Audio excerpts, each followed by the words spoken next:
सल्लल्लाहु अलैहि वसल्लम ने इरशाद फरमाया, बंदा मोमिन जब दुनिया से राब्ता तोड़कर आखिरत की तरफ मुतवज्जे होता है, यानी जब उसकी मौत का वक्त आता है, तो सूरज की तरह चमकते दमकते सफेद चेहरों वाले फरिश्ते जन्नती खुशबूदार जन्नती कफन लेकर उसके पास आते हैं, हत्ता कि वो हद नजर तक उसके सामने बैठ जाते हैं। फिर मलकुल मौत तशरीफ लाते हैं, हत्ता कि वो उसके सर के पास बैठ जाते हैं।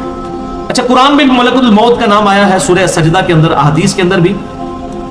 अलबत्ता तौरात में इसका नाम इज़राइल भी आया है, और हमारे अहले सुन्नत के जो अव्वलीन मुफस्सिरीन हैं, इमाम तबरी रहमहुल्लाह अल-मुतवफ़ा 310, उन्होंने भी ये वर्ड इस्तेमाल किया है। लिहाजा मौत के फरिश्ते को इज़राइल कहना भी जायज़ है हमारे सलफ के यहाँ, क्योंकि आजकल बाद लोग कहते हैं इज़राइल नहीं, मलकुल मौत ही कहना चाहिए। इज़राइल का लफ्ज़ भी साबित है।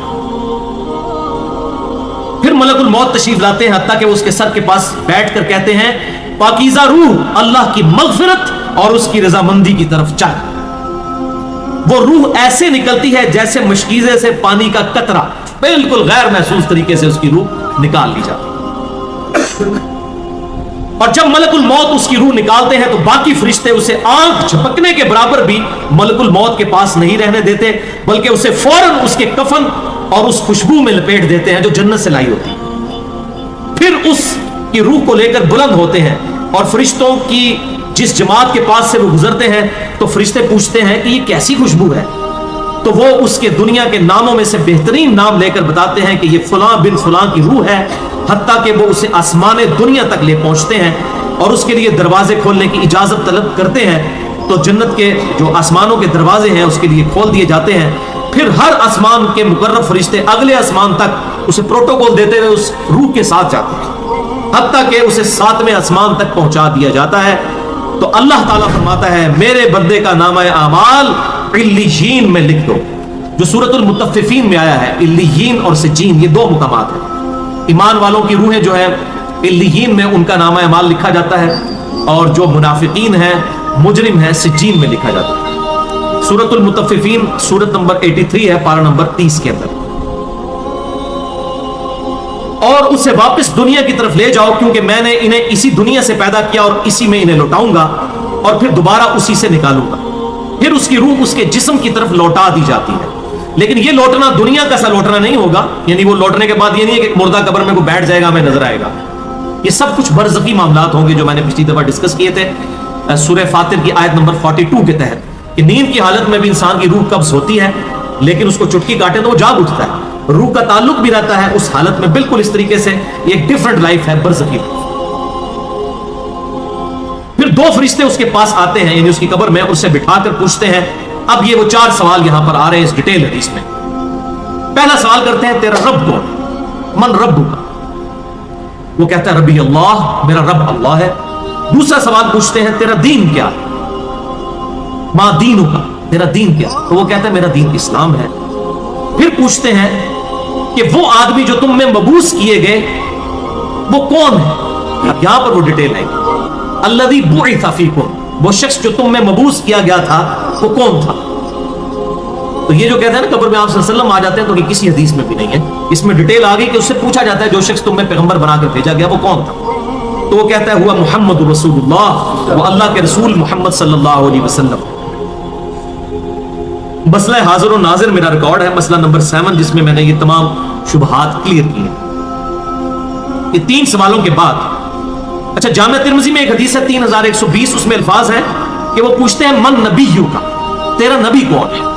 इसमें तो है ना कि उस शख्स के बारे में तेरा क्या अकीदा है, उसमें मन नबीयू का अल्फाज है, जामिया तिर्मिज़ी 3120। अच्छा, अल्लाह का शुक्र है कि ये नहीं पूछते तेरा फिरका कौन सा है, तू किस इमाम की तकलीद करता था, केड़ी मसीती तू नमाज पढ़ता सा है, देख लो कोई चीज नहीं।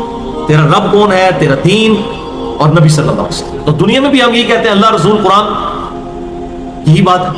तो कब्र के अंदर जाकर भी यही सवाल है।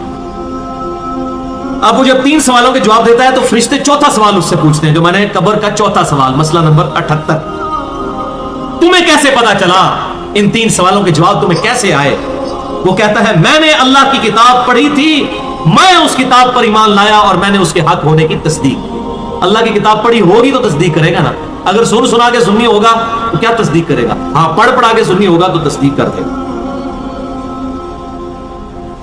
फिर आसमान से आवाज आती है, मेरे बंदे ने सच कहा, उसके लिए जन्नती बिछौना बिछा दो, उसे जन्नती लिबास पहना दो और उसके लिए जन्नत की तरफ दरवाजा खोल दो। कब्र के अंदर ही जन्नत की तरफ दरवाजा खोल दो। यानी आप समझ लें जिस तरह ये अब टच स्क्रीन मोबाइल रख के और जनाब लैपटॉप रख के सामने लोग बैठे होते हैं ना, तो एक दूसरी दुनिया में चले जाते हैं। तो जन्नत का फिजिकली दरवाजा खोल दिया जाएगा, उसको जन्नत की हवाएं भी, खुशबू भी आएगी और इंतजार वो करेगा। वहां उसे हवा के झोंके और खुशबू भी आती होगी और हद नजर तक उसकी कब्र को कुशादा कर दिया जाएगा। खूबसूरत चेहरे, खूबसूरत लिबास और बेहतरीन खुशबू वाला एक शख्स उसके पास कब्र में आएगा और कहेगा, उस चीज से खुश हो जा जो चीज तुझे खुश कर दे, ये वो दिन है जिसका तुझसे वादा किया जाता था। वो शख्स पूछेगा कि ऐ शख्स तू कौन है, तेरा चेहरा भलाई लाने वाला चेहरा है। वो जवाब देगा, मैं तेरा अमले साले हूं। यानी नेक अमाल एक खूबसूरत इंसान की शक्ल में उसकी कब्र में आ जाएंगे। तो फिर वो शख्स कहेगा, ऐ अल्लाह, ऐ मेरे रब, जल्दी कर, फौरन क़यामत कायम फरमा दे, हत्ता कि मैं अपने अहलो अयाल की तरफ चला जाऊं। यानी मोमिन कहेगा, अल्लाह जल्दी जल्दी क़यामत आए, मुझे तो एंड रिजल्ट नजर आ रहा है, मुझसे इंतजार नहीं होता, फौरन क़यामत आ जाए। अभी साइमल्टेनियस कंट्रास्ट आने वाला है इसका। जब काफिर और मुजरिम शख्स दुनिया से जाता है तो आप सल्लल्लाहु अलैहि वसल्लम ने फरमाया, स्याह चेहरों वाले फरिश्ते बालों से बना हुआ एक कंबल लेकर आसमान से नाजिल होते हैं और हद नजर फासले तक उसके सामने बैठ जाते हैं। फिर मलकुल मौत, मौत का फरिश्ता आता है, हत्ता कि उसके सर के पास बैठ जाता है और कहता है, खबीस रूह, अल्लाह की नाराजगी की तरफ चल। वो रूह उसके जिस्म में फैल जाती है तो वो मलकुल मौत इस तरह उसे खींचता है जैसे लोहे की सलाख को गीले ऊन में से खींचा जाता है, करके गर्म सलाख जो है वो ऊनी कपड़े के अंदर, गीले के अंदर डाल के यूं खींची जाए ना, उस तरह उसके पूरे जिस्म से उसकी रूह निकाली जाती है। फिर मलकुल मौत से बाकी फरिश्ते उसकी रूह को लेकर पलक झपकने के बराबर भी वहां नहीं रहने देते, हत्ता कि वो उसे बालों से बने हुए कंबल में लपेट लेते हैं और उससे जमीन के मुर्दार से निकलने वाली इंतहाई बुरी बदबू निकलती है। वो उसे लेकर ऊपर चढ़ते हैं तो वो फरिश्तों की जिस जमात के पास से गुजरते हैं तो फरिश्तों की जमातें कहती हैं, कैसी खबीस रूह है। वो कहते हैं, ये फलां बिन फलां की रूह है, और वो उसकी दुनिया का इंतहाई कभी नाम लेकर बताते हैं, हत्ता कि उसे आसमानी दुनिया तक ले जाया जाता है। उसके लिए दरवाजे खोलने के लिए दरखास्त की जाती है तो आसमान के दरवाजे उसके लिए नहीं खोले जाते। फिर रसूलुल्लाह सल्लल्लाहु अलैहि वसल्लम ने सूरतुल अराफ की आयत पढ़ी कि उनके लिए आसमानों के दरवाजे नहीं खोले जाएंगे, वो जन्नत में दाखिल भी नहीं होंगे हत्ता कि ऊंट सुई के सुराग से गुजर जाए। फिर उसकी रूह उसके जिस्म में लौटा दी जाती है और दो फरिश्ते उसके पास आकर उससे पूछते हैं, तेरा रब कौन? अब इससे भी सवाल होता है। वो हैरत ज़दा होकर कहता है, हाय अफसोस, हाय अफसोस, मैं नहीं जानता, मैं नहीं जानता। फिर पूछते हैं, तेरा दीन क्या है? वो फिर हैरत ज़दा होकर कहता है, हाय अफसोस, हाय अफसोस, मैं नहीं जानता, मैं नहीं जानता। फिर उससे पूछते हैं कि जो शख्स तुम में मबूस किए गए वो कौन थे?